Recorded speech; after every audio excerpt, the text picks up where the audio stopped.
Hey guys, one more thing I want to draw attention to are the citations here.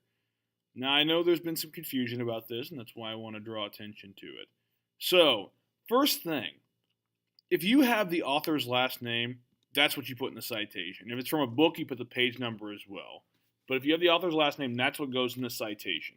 So, for instance, if I am referencing Dr. Martin Luther King's "I Have a Dream" speech, I don't put "I have a dream," I put "King."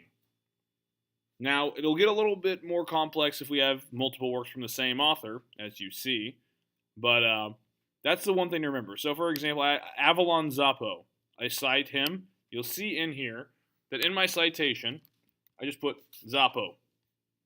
That's how it's supposed to look.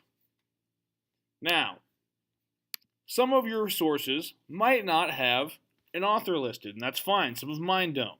So, for instance, here, I reference the 16th Street Baptist bombing.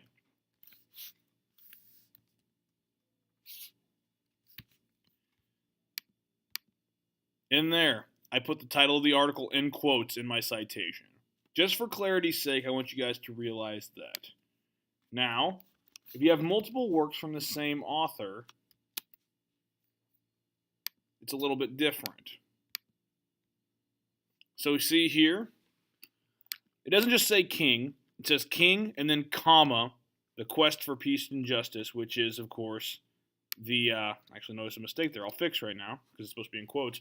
So it's King and the work I'm citing. So King and the specific work I'm citing. So that's something else you need to do if you have multiple works from the same author.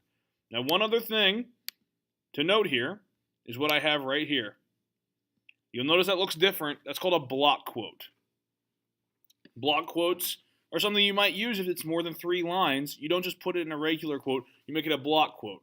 Meaning, here, I'll make this look normal so you can kind of see the process you got to do with it. So, what you do here is you move the entire thing over. So you highlight it all. Here, I'll move that back so you can see it. Highlight it all. And move it over just a tad. Basically where the entire thing is tabbed is how it should look. Kind of like that. And then you justify it. Like that. That's what it should look like. That's if it's a quote. So those aren't my words. Those are Dr. King's words. And I put the whole thing over like that.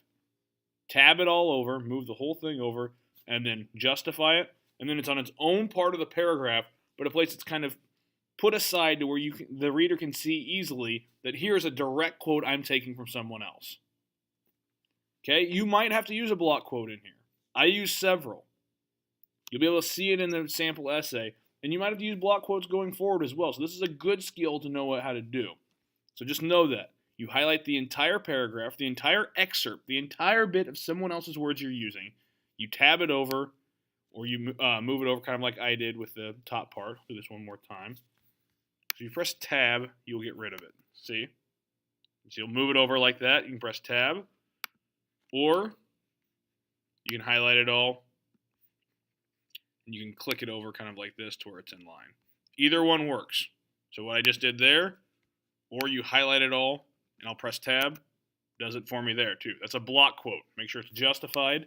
3 lines or more of someone else's words. That's how you do it. You don't have to put them in quotes. You just put it in a block like that, and you've done your job. Make sure you know how to do all of these things. Make sure you're referencing all this stuff to make sure it looks right. Those citations are incredibly important, guys. That keeps you from plagiarizing, which again results in zeros. So make sure you understand this. Thank you.